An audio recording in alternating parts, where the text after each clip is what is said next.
નમસ્કાર, આપ જોઈ રહ્યા છો ઇન્ડિયા ટીવી 365 ન્યૂઝ ચેનલ। સુરતના ડિંડોલી વિસ્તારમાં આવેલ માધવ રેસિડેન્સીના રહેવાસીઓ દ્વારા વિરોધ પ્રદર્શન। સુરતના ડિંડોલી વિસ્તારમાં આવેલ માધવ રેસિડેન્સીના પ્લોટ હોલ્ડરો દ્વારા નિકિતા નામક મહિલા વિરુદ્ધ કાઢ્યો મોરચો।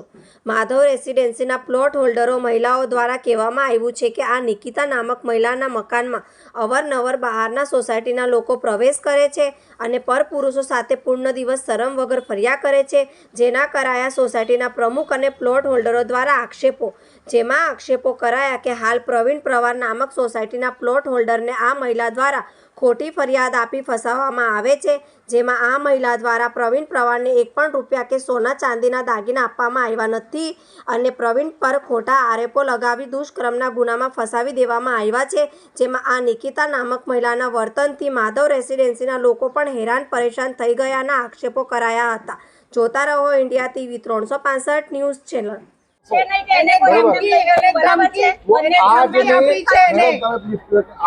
આજે ને તો કાલે કોના કોના છાતી પર ચડે મારે તમને એ કહેવાનું છે કાલે ઉઠીને જો મેં એમ કેમ કે તમારો હસબન્ડ જો રાતે 12 1 વાગેલો હોય ને અહીંયાથી અંધારામાં એટલો નીકળે અને એ ભેણ તો એમ કહી દે કે મારા કપડા પાડ્યા, તો તમે કોના બાપા પાસે જવાના છો? મને કહો તો મારે જો મારે હે ને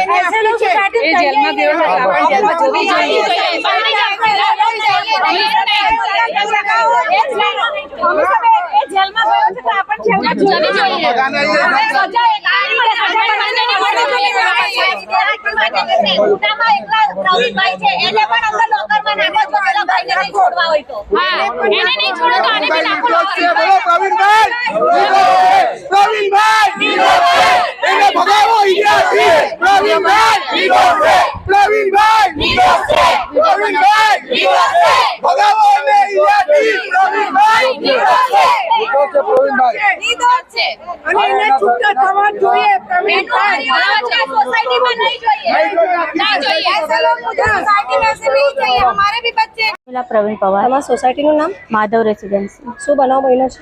બનાવ એમ બનેલો કે અત્યારે 2-4 દિવસ પહેલા અમારા પર કેસ નાખવામાં આવ્યો। પહેલા અરજી કરવામાં આવી, ત્યાર પછી એફઆઈઆર કરવામાં આવી, બધી સમજાવટ થયેલી હતી અને ત્યાર પછી આ 2 જણના રિલેશન હતા। બનાવ બનવામાં આવ્યો હતો?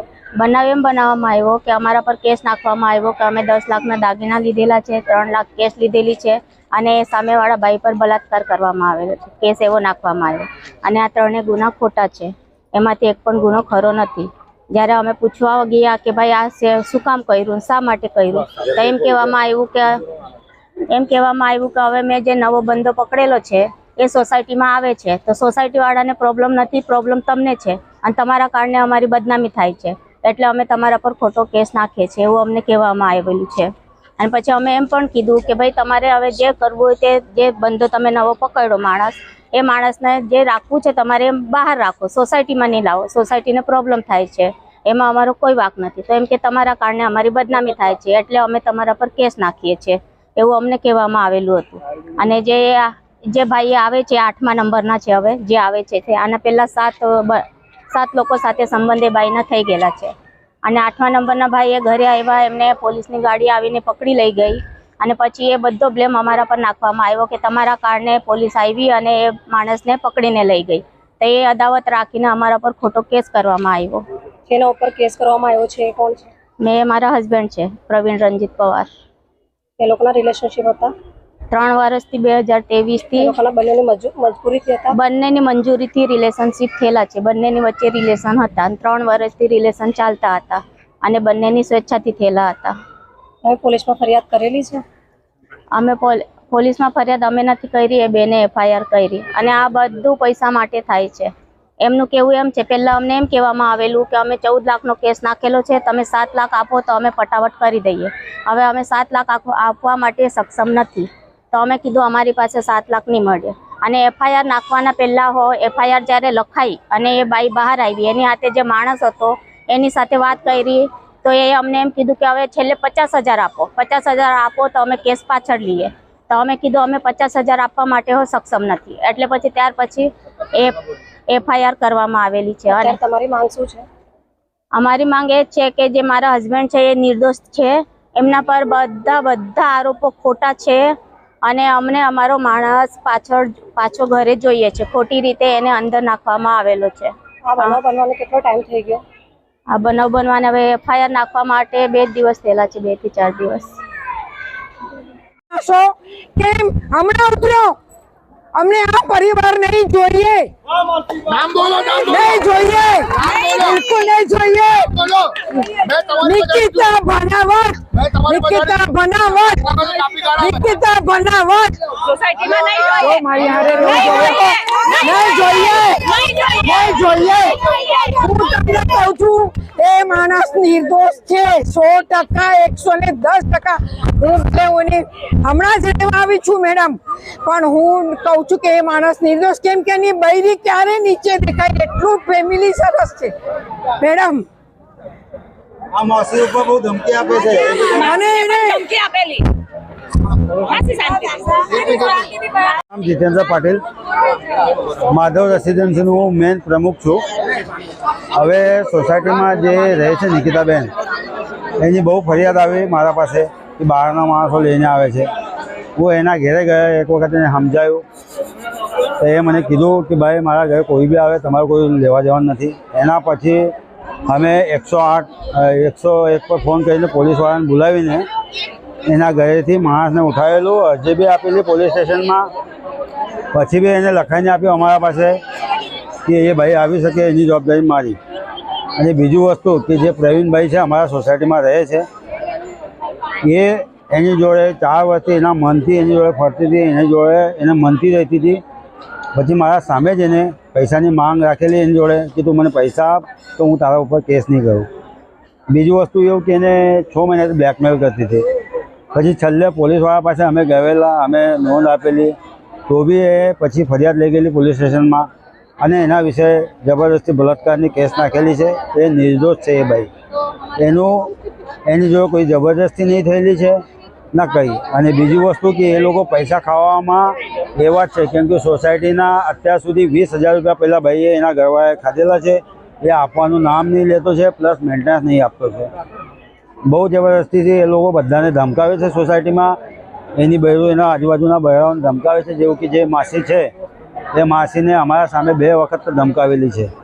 એટલે તમને મારી ગવર્મેન્ટને એક જ પ્રાર્થના છે કે આને અમારા સોસાયટીમાંથી કાઢીને અમારી सोसाइटी ने તમે सपोर्ट करो, बस આ વિનંતી છે.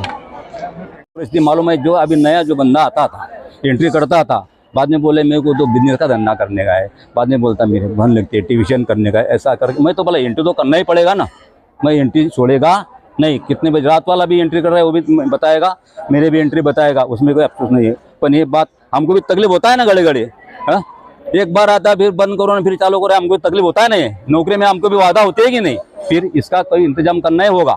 और हमारा जो हम जो कोई अब डांट करेगा तो हम भी उस पर कर सकते हैं. कोई डांट मैं करने देगा नहीं, मैं एंट्री ले गई और ये संलग्न होना ही चाहिए.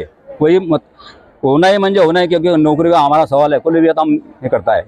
हाँ तो कितने बजे आते हैं, कितने बजे? 8 बजे जाता है, 8 बजे आता हूँ नौकरी से. अभी रात वाला भी आएगा ही. वो जो लेडीज है वो कितने बजे आती है, कितने बजे जाती है? हाँ ये लिखा है ना टाइम मैंने.